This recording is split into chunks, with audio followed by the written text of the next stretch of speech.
Hello again guys, and welcome to another video on how to draw flame or fire, which for me is the same method regardless. But this tutorial should be great for anybody that finds drawing fire quite daunting. And if you stick around to the end of the video and stick to your values, you'll see that drawing fire can be quite simple. And obviously I'll explain what I mean by that as the video progresses. So I'll be using the Derwent Lightfast pencils again, as usual. And these are the main colours that I'll be using to create this flame. And I will leave a list in the description of them as well.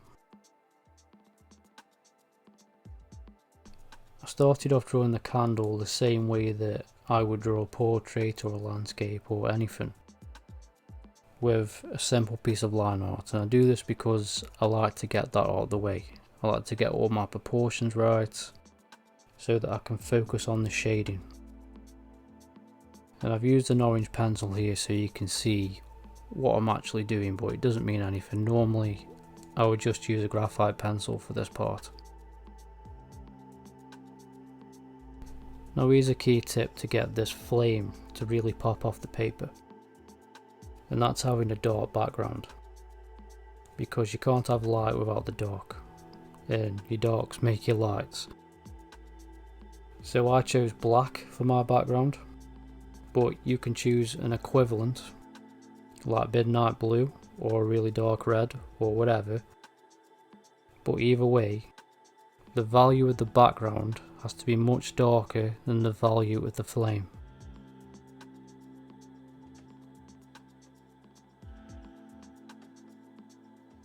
As you can see, I've left quite a considerable gap around the edge of the flame, and I've done that on purpose because that's where the glow is going to sit, and I need to add lighter values in that area before I add any black. And I can see from the reference photo that there's quite an intense orange going around the edge of the flame. And the Derwent colour name for this on the pencil is actually flame, which is quite a nice coincidence there, so it was an easy pick.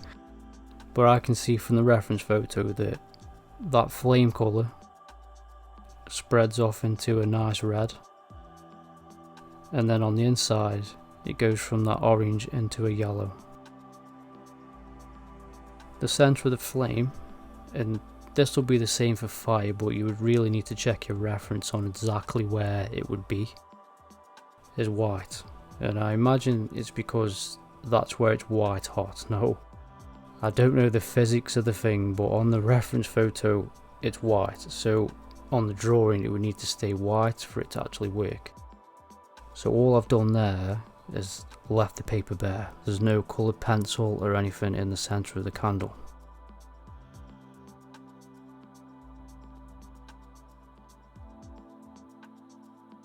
Obviously, in case you didn't notice, I've actually sped this video up from about 4 hours compressed down into about 16 minutes. And that's because realism takes a lot of time, and it all comes down to the aspect of the layering side of things. And all you can see me doing here is constantly layering that yellow and orange together to get a nice smooth transition between the two. And I'm doing that because I need to bring in that red and do exactly the same thing between them two into the black, and then also into the orange as well. So it's very tedious work, but if you have patience and stick to it, you can create the illusion of realism.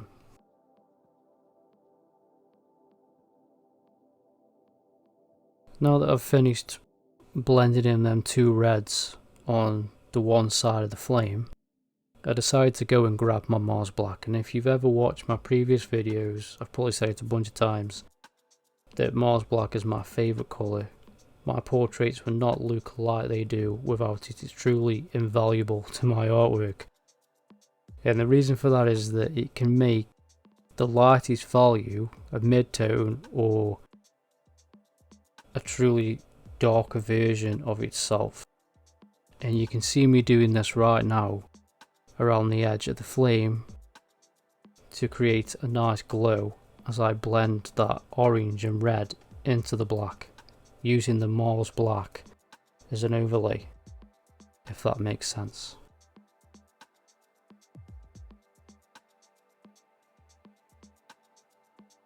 Once you think you're finished with the Mars black, I can guarantee you that you're not finished with the Mars black. I want you to take the reds that you used previously and run it over the top of the Mars black to kind of push it out a bit, and then use that Mars black and go back over the red again.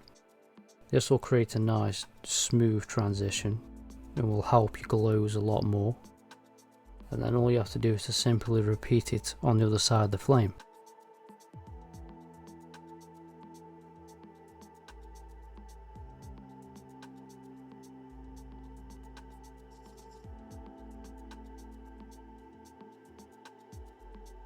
And as you can see, I've got a really beautiful glow on the go right now, and all that's come down from all that hard work that I did building in them transitions from light to dark.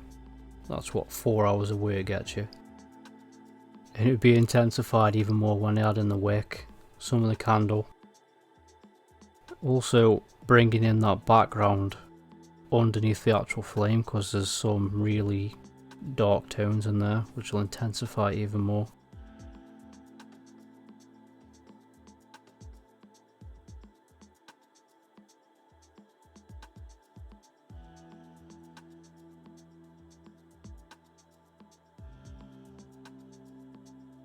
In the grand scheme of things, the wax candle was drawn in very quickly, and what you've got to think is that it's a white candle in a pitch black room with a flame on top of it, so all it's going to do is reflect the ambient light being projected by the flame above it. So I drew in light orange, darker orange to red, and then to Mars black, and laid them over on top of each other until I got that smooth transition in the volumes that I wanted. Here's the finished flame then, guys. The artwork turned out amazing, I love it. Actually turned out way better than what I thought it would, which is much better for the video. If it helped, please like, share, comment, all that good stuff, and thank you very much for watching.